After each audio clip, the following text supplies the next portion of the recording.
Hello everyone आउ एक नुआ इनफॉर्मेटिव वीडियो रे आपण मानकु बहुत बहुत स्वागत करुछि। तो आजिर वीडियोटी किछि यूनिक टॉपिक उपरे।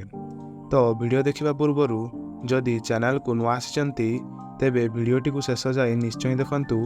जदि वीडियो भल लागे ताहाले लाइक करी चैनल टी को सब्सक्राइब निश्चय करनेबे। So let's get start. तो आपण मानक मध्यरु बहुत जन सुनिथिबे ए वर्ष 2023 अगस्ट मासरे किछि एस्ट्रोनॉमिकल इवेंट घटिबाकू जाउछि, जहाकू ओडियारे कहिबाकू गले ज्योतिर्विज्ञान संबंधी घटना।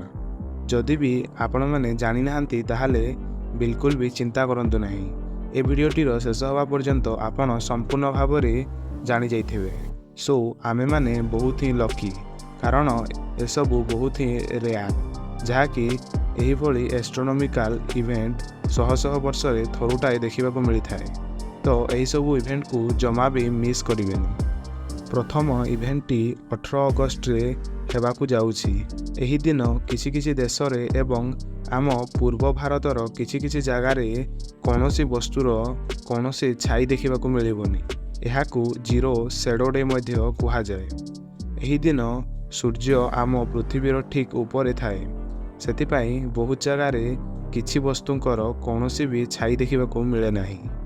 द्वितीय इवेंटटी 27 अगस्ट रे देखिबाकू मिलिबो। एही दिन आपण माने शनि ग्रह को देखि पारिबे एवं ता चारिपटे थिबा रिंग को मध्य देखि पारिबे, कारण एही दिन शनि ग्रहटी सूर्यंकर ठीक विपरीत दिगरे एवं पृथ्वीर बहुत पाखरे थिबो, सेतिपाई एहा बहुत ही स्पष्ट भावरे देखा जाए।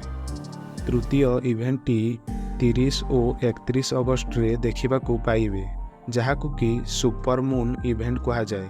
एही दिन चंद्र अन्य दिन ठारू बहुत बड़ और बहुत ही उज्जवल देखा जाए एवं एही इवेंटटी एही अगस्ट मासर 1 तारिख रे मध्य होइथिला। तो आपण मानक मध्यरु किए किए एही इवेंटटी देखिचंती ओ कोन आपण मानकू एही सब इवेंट विषय रे जणा थिला ना नाही कमेंट रे निश्चय जणांतु। तो आजिर वीडियो रे एतिकी ही। तो देखा हेबो आउ एक नुआ इनफॉर्मेटिव वीडियो रे। तो एही वीडियोटी को समस्त को शेयर कर दियंतु और एही सब इवेंट को निजको लकी भाबी निश्चय देखंतु। जय हिंद, जय भारत।